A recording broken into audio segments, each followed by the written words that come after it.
ಅಪ್ಪಾಜಿ ಏನು ಮಾಡಿದ್ರೆ ಒಳಗೆ ಕರ್ಕೊಂಡೋಗಿ ಏನು ಮಾಡಿದ್ರೆ ಮೇಡಮ್ ಏನು ಮಾಡಿದೆ ಅಂತ ನಮ್ಮ ಮೊಮ್ಮಗಳಿದ್ದಂಗೆ ಒಳಗೆ ಬ್ಲೌಸ್ ಒಳಗೆ ಕೈ ಆಯ್ತು ಒಳಗೆ ಯಾಕೆ ಹಬ್ಬ ಮೊದಲಿನ ಅಷ್ಟೊಂದು ಚೆನ್ನಾಗಿ ಬೆಳೆಸು ಏನು ಸಹಾಯ ಬೇಕು ನಮ್ಮ ಅವಳು ಬ್ಲೌಸ್ ಒಳಗೆ ಕೈ ಹಾಕಿದ್ದೀರಲ್ಲ ಇಲ್ಲ ಒಳ್ಳೆ ಚೆಕ್ ಮಾಡ್ತೆ ಬಂಧುಗಳೇ ನಮಸ್ಕಾರ, ಹೇಗಿದ್ರೆ ನೀವೆಲ್ಲರೂ? ನಾನು ಸುಬ್ರಹ್ಮಣ್ಯ ಎಸ್ ಹಂಡಿಗೆ. ಬಂಧುಗಳೇ, ಆರಂಭದಲ್ಲಿ ವಿಡಿಯೋವೊಂದನ್ನು ಗಮನಿಸಿದ್ರಿ. ಆ ವಿಡಿಯೋವನ್ನ ಮತ್ತೊಮ್ಮೆ ನಿಮ್ಮ ಮುಂದೆ ಇಡ್ತಿರೋದಕ್ಕೆ ಕಾರಣವೂ ಕೂಡ ಇದೆ. ನೀವು ಮರ್ತಿದ್ರೆ ಮತ್ತೊಮ್ಮೆ ನಾನು ನಿಮಗೆ ನೆನಪು ಮಾಡಿಸ್ತೇನೆ. ಅದೇನು ಅಂದರೆ, ಓರ್ವ ಮಹಿಳೆ BS ಯಡಿಯೂರಪ್ಪನವರ ಬಳಿ ಪ್ರಶ್ನೆಯನ್ನು ಮಾಡ್ತಾರೆ. ನನ್ನ ಮಗಳನ್ನ ಒಳಗಡೆ ಕರ್ಕೊಂಡೋಗಿ ಏನು ಮಾಡಿದ್ರಿ?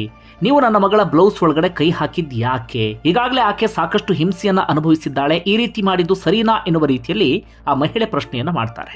BS ಯಡಿಯೂರಪ್ಪನವರು ಆರಂಭದಲ್ಲಿ ಹೇಳ್ತಾರೆ, ಆಕೆ ನನ್ನ ಮೊಮ್ಮಗಳಿದ್ದ ರೀತಿಯಲ್ಲಿ ಅಂತ ಹೇಳಿ.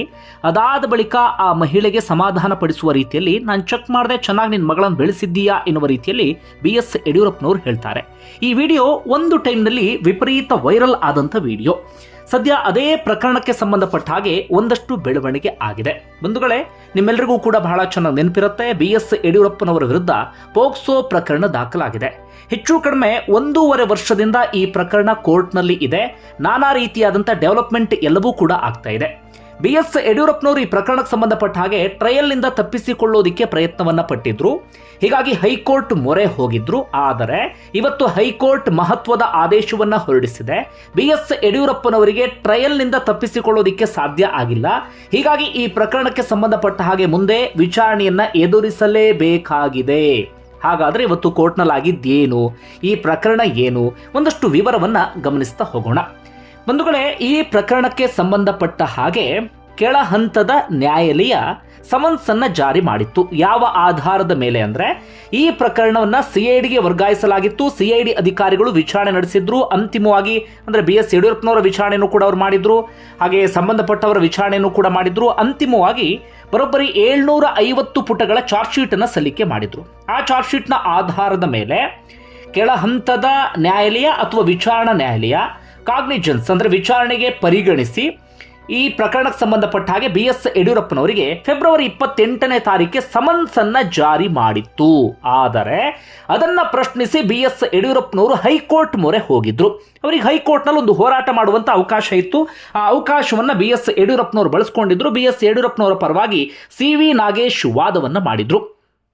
ಹೆಚ್ಚು ಕಡಿಮೆ 1.5-2 ತಿಂಗಳಿಂದ ಇದೇ ವಿಚಾರಕ್ಕೆ ಸಂಬಂಧಪಟ್ಟ ಹಾಗೆ ಹೈಕೋರ್ಟ್ನಲ್ಲಿ ವಾದ ಪ್ರತಿವಾದ ಎರಡೂ ಕೂಡ ನಡೀತಾ ಇತ್ತು. BS ಯಡಿಯೂರಪ್ಪನವರ ಪರವಾಗಿ ವಾದ ಮಾಡಿದಂಥ CV ನಾಗೇಶ್, ಈ ಪ್ರಕರಣ ಸುಳ್ಳು ಆರೋಪವನ್ನು ಮಾಡಲಾಗಿದೆ, ಇದೊಂದು ರಾಜಕೀಯ ಪ್ರೇರಿತವಾಗಿದೆ, ಹಾಗೆ ಹೀಗೆ ಈ ರೀತಿಯ ಒಂದಷ್ಟು ವಿಚಾರಗಳನ್ನು ಅವರ ಸಂದರ್ಭದಲ್ಲಿ ಮೆನ್ಷನ್ ಮಾಡಿದ್ರು. ಅಂತಿಮವಾಗಿ ಸಂತ್ರಸ್ತರ ಪರವಾಗಿಯೂ ಕೂಡ ಒಂದಷ್ಟು ಪಾಯಿಂಟ್ಸ್ಗಳನ್ನು ಮುಂದಿಡಲಾಗಿತ್ತು. ಈಗ ಗಮನಿಸಿದಂಥ ವಿಡಿಯೋ ಇದೆಯಲ್ಲ ಅದು, ಅದಾದ ಬಳಿಕ ಸಂತ್ರಸ್ತರ ಕೈಗೆ ಹಣ ಕೊಟ್ಟಂಥ ವಿಚಾರ, ಅದಾದ ಬಳಿಕ ಪ್ರಕರಣವನ್ನು ಮುಚ್ಚಿ ಹಾಕೋದಿಕ್ಕೆ ಪ್ರಯತ್ನ ಪಟ್ಟಂಥ ವಿಚಾರ, ಹೀಗೆ ಸಾಕಷ್ಟು ವಿಚಾರಗಳನ್ನು ಆ ಸಂದರ್ಭದಲ್ಲಿ ಮೆನ್ಷನ್ ಮಾಡಲಾಗಿತ್ತು. ಪ್ರಮುಖವಾಗಿ ಅಲ್ಲಿ ಮತ್ತೆ ಪ್ರಸ್ತಾಪ ಆಗಿದ್ದು 17 ವರ್ಷದ ಹೆಣ್ಣು ಮಗಳ ಬ್ಲೌಸ್ ಒಳಗೆ ಕೈ ಹಾಕಿದ್ದಾರೆ ಎನ್ನುವಂಥ ವಿಚಾರ ಸಾಕಷ್ಟು ಸಂದರ್ಭದಲ್ಲಿ ಕೋರ್ಟ್ನಲ್ಲಿ ಪ್ರಸ್ತಾಪ ಎಲ್ಲವೂ ಕೂಡ ಆಗಿತ್ತು. ಒಟ್ಟಾರೆ ವಾದ ಪ್ರತಿವಾದವನ್ನು ಆಲಿಸಿದಂತಹ ಶಾಸಕರು ಸಂಸದರ ವಿರುದ್ಧದ ಕ್ರಿಮಿನಲ್ ಪ್ರಕರಣಗಳ ವಿಚಾರಣೆಯ ವಿಶೇಷ ನ್ಯಾಯಪೀಠದ ನ್ಯಾಯಮೂರ್ತಿ ಅರುಣ್ ಅವರು ಇವತ್ತು ತಮ್ಮ ಮಹತ್ವದ ಆದೇಶವನ್ನ ಹೊರಡಿಸಿದ್ರು. ಏನಪ್ಪಾ ಅಂದ್ರೆ, ಆ ಸಮನ್ಸ್ ಅನ್ನ ರದ್ದುಪಡಿಸೋದಿಕ್ಕೆ ನಿರಾಕರಿಸಿದ್ದಾರೆ. ತಮ್ಮ ಮುಂದೆ ಯಾವ ಸಾಕ್ಷಿ ಆಧಾರಗಳಿದ್ದಾವೆ ಆ ಆಧಾರದ ಮೇಲೆ ಪ್ರಕರಣದ ವಿಚಾರಣೆಯನ್ನ ಮುಂದುವರಿಸಬೇಕು ಅಂತ ಹೇಳಿ ಕೆಳ ಹಂತದ ನ್ಯಾಯಾಲಯಕ್ಕೆ ಇದೀಗ ಸೂಚನೆಯನ್ನ ಕೊಟ್ಟಿದ್ದಾರೆ. BS ಯಡಿಯೂರಪ್ಪನವರ ವಿರುದ್ಧದ ಸಮನ್ಸನ್ನ ಏನಾದರೂ ಹೈಕೋರ್ಟ್ ರದ್ದುಗೊಳಿಸಿದ್ರೆ ಪ್ರಕರಣ ಒಂದು ಹಂತಕ್ಕೆ ಮುಗಿದು ಹೋದಂಥ ಕತೆ BS ಯಡಿಯೂರಪ್ಪನವರಿಗೆ ರಿಲೀಫ್ ಸಿಗ್ತಾ ಇತ್ತು. ಆದರೆ ಒಂದಷ್ಟು ಸಾಕ್ಷಿಗಳನ್ನು ಪರಿಗಣಿಸಿ ಅಥವಾ ವಾದ ಪ್ರತಿವಾದವನ್ನು ಆಲಿಸಿ ಇವತ್ತು ಹೈಕೋರ್ಟ್ ಆ ಸಮನ್ಸನ್ನ ರದ್ದುಗೊಳಿಸೋದಿಕ್ಕೆ ನಿರಾಕರಿಸಿದೆ. BS ಯಡಿಯೂರಪ್ಪನವರಿಗೆ ಈ ವಯಸ್ಸಿನಲ್ಲಿ ಒಂದು ದೊಡ್ಡ ಹಿನ್ನಡೆ ಅಥವಾ ಬಿಗ್ ಶಾಕ್ ಅಂದರೂ ಕೂಡ ತಪ್ಪಾಗ್ಲಿಕ್ಕಿಲ್ಲ. ಭಾರಿ ಜನಪ್ರಿಯತೆ ಪಡೆಯುತ್ತಿರುವ 7 ಸ್ಯಾಂಡ್ಸ್ ಟೂರಿಸಂ ಕಂಪನಿ ಪುರಿ ಜಗನ್ನಾಥಗೆ ಮತ್ತೊಂದು ಟ್ರಿಪ್ ಅನ್ನ ಆಯೋಜನೆ ಮಾಡಿದೆ. ಕೇವಲ 31,700 ರೂಪಾಯಿಗೆ ಪುರಿ ಜಗನ್ನಾಥ, ಕೊನಾರ್ಕ್, ಬಿರಜಾದೇವಿ ಶಕ್ತಿಪೀಠ, ಭುವನೇಶ್ವರ್, ಡೌಲಿ, ಉದಯಗಿರಿ ಮತ್ತು ಸ್ಕಂದಗಿರಿ, ಕಟಕ್ ಇಲ್ಲೆಲ್ಲ ಕಡೆಗಳಲ್ಲೂ ಕೂಡ 4 ದಿನಗಳ ಕಾಲ ಸುತ್ತಾಡಬಹುದು. ಈ ವಿಶೇಷವಾದಂಥ ಪ್ಯಾಕೇಜ್ನಲ್ಲಿ ಫ್ಲೈಟ್ ಟಿಕೆಟ್ಸ್, 3 ಸ್ಟಾರ್ ಹೋಟೆಲ್ನಲ್ಲಿ stay, all meals, AC transport ವ್ಯವಸ್ಥೆ, 24x7 ಟೂರ್ ಮ್ಯಾನೇಜರ್ ಅಸಿಸ್ಟೆನ್ಸ್ ಇರುತ್ತೆ. ಹೊರಡುವ ದಿನ ಡಿಸೆಂಬರ್ 9ನೇ ತಾರೀಕು. ಕೆಲವೇ ಸೀಟುಗಳು ಲಭ್ಯ. ಆಸಕ್ತರು ಈ ಕೆಳಗಿನ ಕಾಂಟ್ಯಾಕ್ಟ್ ನಂಬರ್ಗೆ ಈಗಲೇ ಕಾಲ್ ಮಾಡಿ ನಿಮ್ಮ ಸೀಟನ್ನು ಬುಕ್ ಮಾಡಿ. ಹಾಗಾದ್ರೆ ಮುಂದೇನು? ಸಹಜವಾಗಿ ಇರುವಂತ ಪ್ರಶ್ನೆ, ಮುಂದೆ ಏನೇನು ಅಂತ ಗಮನಿಸ್ತಾ ಹೋಗೋದಾದ್ರೆ, ಈಗ ಫೆಬ್ರವರಿ 28ನೇ ತಾರೀಕು ಸಮನ್ಸ್ ಅನ್ನು ಕೊಡಲಾಗಿತ್ತಲ್ಲ, ಇದೀಗ ದಿನಾಂಕವನ್ನ ಚೇಂಜ್ ಮಾಡಿ ಮತ್ತೊಮ್ಮೆ BS ಯಡಿಯೂರಪ್ಪನವರಿಗೆ ಸಮನ್ಸ್ ಅನ್ನು ಕೊಡಲಾಗುತ್ತೆ. ಈಗ BS ಯಡಿಯೂರಪ್ಪನವರು ಖುದ್ದು ವಿಚಾರಣೆಗೆ ಹಾಜರಾಗಬೇಕಾಗುತ್ತೆ. ಹಾಜರಾಗೋದಕ್ಕೆ ಸಾಧ್ಯ ಆಗಿಲ್ಲ ಅಂದ್ರೆ ಅದಕ್ಕೆ ಬಲವಾದಂಥ ಕಾರಣವನ್ನು ಕೊಡಬೇಕಾಗತ್ತೆ. ಇಲ್ಲ ಅಂತ ಆದಲ್ಲಿ BS ಯಡಿಯೂರಪ್ಪನವರೇ ಈ ಪ್ರಕರಣ ಸಂಬಂಧಪಟ್ಟ ಹಾಗೆ ಖುದ್ದು ವಿಚಾರಣೆಗೆ ಹಾಜರಾಗಲೇಬೇಕಾಗುತ್ತೆ. ಒಂದು ಪಾಯಿಂಟ್ ನಂಬರ್ 1. ಮತ್ತೊಂದು, ಮುಂದೆ ಟ್ರಯಲ್ ಆರಂಭ ಆಗುತ್ತೆ. ಈ ಪ್ರಕರಣಕ್ಕೆ ಸಂಬಂಧಪಟ್ಟ ಹಾಗೆ ವಿಚಾರಣೆ ನಡೆಯುತ್ತೆ. ಅಲ್ಲಿ ಸಾಕ್ಷಿಗಳನ್ನ ಕರೆಸೋದು, ಸಾಕ್ಷಿಗಳಿಂದ ಹೇಳಿಕೆಯನ್ನು ದಾಖಲಿಸಿಕೊಳ್ಳೋದು, ಡಿಫೆನ್ಸ್ ಲಾಯರ್ ಡಿಫೆಂಡ್ ಮಾಡ್ಕೊಳ್ತಾರೆ. ಇನ್ನೊಂದು ಕಡೆಯಿಂದ ಪ್ರಕರಣ ಸಂಬಂಧಪಟ್ಟಾಗ ಏನೇನು ವಿಚಾರಗಳಿದ್ದಾವೆ ಅದನ್ನು ಜಡ್ಜ್ ಮುಂದೆ ಇಡೋದು, ಜಡ್ಜನ್ನು ಕನ್ವಿನ್ಸ್ ಮಾಡೋದು, ಅಂಥದ್ದೆಲ್ಲವೂ ಕೂಡ ಪ್ರಕ್ರಿಯೆ ನಡೀತಾನೆ ಹೋಗುತ್ತೆ. ಟ್ರಯಲ್ ಆರಂಭ ಆಯಿತು ಅಂತಾದರೆ BS ಯಡಿಯೂರಪ್ಪನವರಿಗೆ ಒಂದು ರೀತಿಯಲ್ಲಿ ಮುಜುಗರದ ಸಂಗತಿಯೇ. ಹೀಗಾಗಿ ಆ ಟ್ರಯಲಿಂದ ತಪ್ಪಿಸಿಕೊಳ್ಳೋದಕ್ಕೆ BS ಯಡಿಯೂರಪ್ಪನವರು ಪ್ರಯತ್ನವನ್ನು ಪಟ್ಟಿದ್ರು. ಇದ್ದಂಥ ಒಂದು ಅವಕಾಶ, ಹೈಕೋರ್ಟ್ನಲ್ಲಿ ಇದ್ದಂಥ ಅವಕಾಶವನ್ನು ಬಳಸ್ಕೊಳ್ಳೋದಕ್ಕೆ ಪ್ರಯತ್ನವನ್ನು ಪಟ್ಟಿದ್ರು. ಆದರೆ ಅದನ್ನು ಬಳಸಿಕೊಳ್ಳೋದಕ್ಕೆ ಸಾಧ್ಯ ಆಗಲಿಲ್ಲ. ಹೀಗಾಗಿ ಮುಂದೆ ಟ್ರಯಲ್ ಆರಂಭ ಆಗುತ್ತೆ. ತ್ವರಿತಗತಿಯ ನ್ಯಾಯಾಲಯ ಆಗಿರುವ ಕಾರಣಕ್ಕಾಗಿ, ಇದು ಪೋಕ್ಸೋ ಪ್ರಕರಣ ಆಗಿರುವಂಥ ಕಾರಣಕ್ಕಾಗಿ ಬಹಳ ಬೇಗನೆ ಈ ಪ್ರಕರಣಕ್ಕೆ ಸಂಬಂಧಪಟ್ಟಾಗಿ ತೀರ್ಪು ಬರುವಂಥ ಸಾಧ್ಯತೆ ಇದೆ. ತೀರ್ಪು ಏನು ಬೇಕಾದರೂ ಆಗಿರಬಹುದು. ಟ್ರಯಲ್ ಸಂದರ್ಭದಲ್ಲಿ ಸಾಕ್ಷಿಗಳೇನಾದರೂ ಉಲ್ಟಾ ಹೊಡೆದ್ರೆ ಅಥವಾ ಏನಾದರೂ ಹೆಚ್ಚು ಕಡಿಮೆ ಆದರೆ ಯಡಿಯೂರಪ್ಪನವರ ಪರವಾಗಿ ತೀರ್ಪು ಬರಬಹುದು. ಇಲ್ಲ ಇನ್ನೇನಾದರೂ ಸರಿಯಾದ ರೀತಿಯಲ್ಲಿ ಸಾಕ್ಷಿ ಸಿಕ್ತು ಅಂತಾದರೆ BS ಯಡಿಯೂರಪ್ಪನವರು ಹಾಗೆ ಮಾಡಿದ್ದು ಹೌದು ಅನ್ನೋದಕ್ಕೆ ಪೂರಕವಾಗಿ ಏನಾದರೂ ಕೊಟ್ಟರು ಕೋರ್ಟ್ನ ಮುಂದೆ ಅಥವಾ ಜಡ್ಜನ್ನು ಕನ್ವಿನ್ಸ್ ಮಾಡಿದ್ರು ಅಂತಾದರೆ ಯಡಿಯೂರಪ್ಪನವರಿಗೆ ಈ ಪ್ರಕರಣದಲ್ಲಿ ಶಿಕ್ಷೆ ಪ್ರಕಟ ಆಗುವಂಥ ಸಾಧ್ಯತೆಗಳು ಕೂಡ ಇರುತ್ತೆ. ಒಟ್ಟಾರೆಯಾಗಿ ಈಗ ಆಗಿರುವಂಥ ಬೆಳವಣಿಗೆ, ಸಮನ್ಸ್ ರದ್ದುಗೊಳಿಸೋದಕ್ಕೆ ಕೋರ್ಟ್ ನಿರಾಕರಿಸಿದೆ. BS ಯಡಿಯೂರಪ್ಪನವರು ಖುದ್ದು ವಿಚಾರಣೆಗೆ ಹಾಜರಾಗಬೇಕಾಗತ್ತೆ. CID ತನಿಖೆ ಇದೀಗ ಮುಂದುವರಿಯುತ್ತೆ. ಇನ್ನೊಂದು ಕಡೆಯಿಂದ ಟ್ರಯಲ್ ಕೂಡ ಸದ್ಯದಲ್ಲೇ ಆರಂಭ ಆಗುತ್ತೆ. ಇಷ್ಟು ಬೆಳವಣಿಗೆ ಆಗಿದೆ BS ಯಡಿಯೂರಪ್ಪನವರ ಪ್ರಕರಣಕ್ಕೆ ಸಂಬಂಧಪಟ್ಟ ಹಾಗೆ. ಈ ಪ್ರಕರಣವನ್ನೇನಾದರೂ ನೀವು ಮರೆತಿದ್ರೆ ಮತ್ತೊಮ್ಮೆ ನಾನು ನೆನಪು ಮಾಡಿಸ್ತೀನಿ, ಏನು ಕೇಸ್ ಇದು ಅಂತೇಳಿ. ಮಹಿಳೆಯೊಬ್ಬರು ಇರ್ತಾರೆ, ಅವರ ಮಗಳಿಗೆ ತುಂಬ ಚಿಕ್ಕ ವಯಸ್ಸಲ್ಲಿ ಲೈಂಗಿಕ ದೌರ್ಜನ್ಯವನ್ನು ಎಸಗಲಾಗಿರುತ್ತೆ.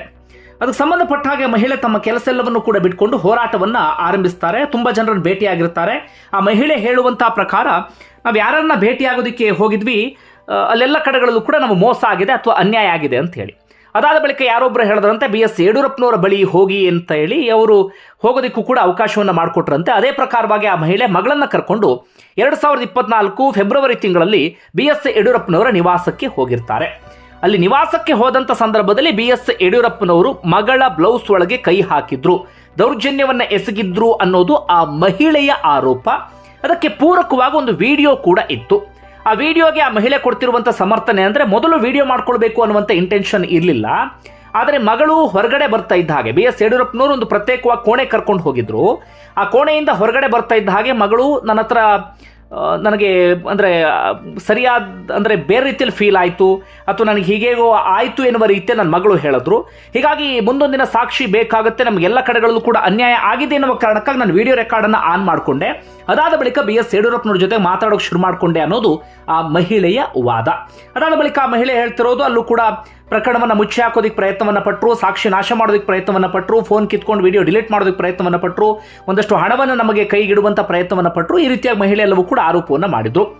ಮಾರ್ಚ್ 14ನೇ ತಾರೀಕು ಮಹಿಳೆ ದೂರನ್ನು ಕೊಡ್ತಾರೆ. ಹೋಗಿದ್ದು ಫೆಬ್ರವರಿ, ದೂರನ್ನು ಕೊಟ್ಟಿದ್ದು ಮಾರ್ಚ್ 14ನೇ ತಾರೀಕು ಸದಾಶಿವನಗರ ಪೊಲೀಸ್ ಠಾಣೆಯಲ್ಲಿ.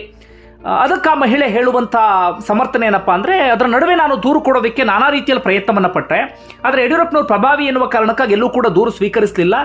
ಯಾರು ಕೂಡ ದೂರು ಕೊಡೋದಕ್ಕೆ ನಮಗೆ ಪ್ರೋತ್ಸಾಹವನ್ನು ಅಥವಾ ಸಪೋರ್ಟನ್ನು ಕೂಡ ಮಾಡಲಿಲ್ಲ. ಅದಾದ ಬಳಿಕ ಯಾರ್ದೊಬ್ಬರು ಬೆಂಬಲ ಸಿಕ್ತು, ಆ ಕಾರಣಕ್ಕಾಗಿ ನಾವು ಮಾರ್ಚ್ 14ನೇ ತಾರೀಕು ದೂರನ್ನು ಕೊಟ್ವಿ ಅಂತೇಳಿ. ಆಗ ಈ ಪ್ರಕರಣ ವಿಪರೀತ ಸದ್ದು ಮಾಡಿತ್ತು. ರಾಜ್ಯ ಸರ್ಕಾರ CID ತನಿಖೆಗೆ ಆದೇಶವನ್ನು ಹೊರಡಿಸುತ್ತೆ. CID ತನಿಖೆಯೂ ಕೂಡ ಆರಂಭ ಆಗಿತ್ತು. ಆಗ ಆ ಮಹಿಳೆ, ದೂರನ್ನು ಕೊಟ್ಟಂಥ ಮಹಿಳೆ ಆಗಾಗ ಸೋಷಿಯಲ್ ಮೀಡಿಯಾದಲ್ಲಿ ಬಂದು BS ಯಡಿಯೂರಪ್ಪನವರ ವಿರುದ್ಧ ಆರೋಪವನ್ನು ಮಾಡ್ತಾ ಇದ್ರು. ನಾನು ಯಡಿಯೂರಪ್ಪನವರ ವಿರುದ್ಧ ಕಾನೂನು ಹೋರಾಟ ಮಾಡ್ತಿರುವಂಥ ಕಾರಣಕ್ಕಾಗಿ ನನಗೆ ಬೆದರಿಕೆ ಕರೆಗಳು ಬರ್ತಾ ಇದ್ದಾವೆ, ನಮ್ಮನೆ ಕಸ ತಗೊಂಡು ಹೋಗೋಕ್ಕೂ ಕೂಡ ಬರ್ತಾ ಇಲ್ಲ, ನನಗೆ ಬೇರೆ ಬೇರೆ ರೀತಿಯಲ್ಲಿ ಹೆದರಿಸುವಂಥ ಪ್ರಯತ್ನ ಎಲ್ಲವೂ ಕೂಡ ಆಗ್ತಿದೆ. ಈ ರೀತಿಯ ಒಂದಷ್ಟು ಆರೋಪವನ್ನು ಮಾಡಿದ್ರು. ಆರೋಪವನ್ನು ಮಾಡ್ತಿದ್ದ ನಡುವೆಯೇ ಅವ್ರು ದೂರು ಕೊಟ್ಟಿದ್ದು ಮಾರ್ಚ್ 14. ಮೇ 26ನೇ ತಾರೀಕು ಆ ಮಹಿಳೆ ಇದ್ದಕ್ಕಿದ್ದ ಹಾಗೆ ಅನುಮಾನಾಸ್ಪದ ರೀತಿಯಲ್ಲಿ ವಿಧಿವಶರಾಗ್ತಾರೆ. ದೂರು ಕೊಟ್ಟಂತ ಮಹಿಳೆಯೇ ಸಾವನ್ನಪ್ಪಿ ಬಿಡ್ತಾರೆ. ಆಗ ಪ್ರಕರಣ ಮುಗದೆ ಹೋಯ್ತು ಅಂತ ಅಂದ್ಕೊಂಡಿದ್ರು. ಅದಾದ ಬಳಿಕ ಪ್ರಕರಣ ಸಂಬಂಧಪಟ್ಟ ಹಾಗೆ ಸಾಕಷ್ಟು ಮಂದಿ ಎಂಟ್ರಿ ಕೊಡ್ತಾರೆ. ಪ್ರಕರಣ ಅದಾದ ಬಳಿಕ ಮುಂದುವರಿಯಕ್ಕೆ ಶುರುವಾಗುತ್ತೆ. ಇದರ ನಡುವೆ CID ಅಧಿಕಾರಿಗಳು ಜೂನ್ ತಿಂಗಳಲ್ಲಿ 750 ಪುಟಗಳ ಚಾರ್ಜ್ ಶೀಟ್ ಅನ್ನು ಕೂಡ ಸಲ್ಲಿಕೆ ಮಾಡಿದ್ರು. ಅಲ್ಲಿಂದ ಶುರುವಾಗಿ ಪ್ರಕರಣ ಈ ಹಂತದವರೆಗೆ ಬಂದಿದೆ. ಈಗಲೇ BS ಯಡಿಯೂರಪ್ಪನವರು ತಪ್ಪು ಮಾಡಿದ್ದಾರೆ ಅಥವಾ ತಪ್ಪು ಮಾಡಿಲ್ಲ ಅಂತ ಹೇಳೋದಕ್ಕೆ ಸಾಧ್ಯ ಇಲ್ಲ. ಹೀಗಾಗಿ ಕೋರ್ಟ್ ತೀರ್ಪು ಬರುವವರೆಗೂ ಕೂಡ ಕಾದು ನೋಡೋಣ. ಆದರೆ ಈಗ ಆಗಿರುವಂಥ ಬೆಳವಣಿಗೆ ಮಾತ್ರ BS ಯಡಿಯೂರಪ್ಪನವರಿಗೆ ಬಿಗ್ ಶಾಕ್ ಅನ್ನೋದರಲ್ಲಿ ಯಾವುದೇ ಅನುಮಾನವೂ ಕೂಡ ಇಲ್ಲ. ಬಂಧುಗಳೇ, ನಿಮ್ಗೆ ಏನಿಸ್ತದೆ ಕಮೆಂಟ್ ಬಾಕ್ಸಲ್ಲಿ ಮೆನ್ಷನ್ ಮಾಡಿ. ಧನ್ಯವಾದ ವಿಡಿಯೋ ನೋಡಿದ್ದಕ್ಕಾಗಿ.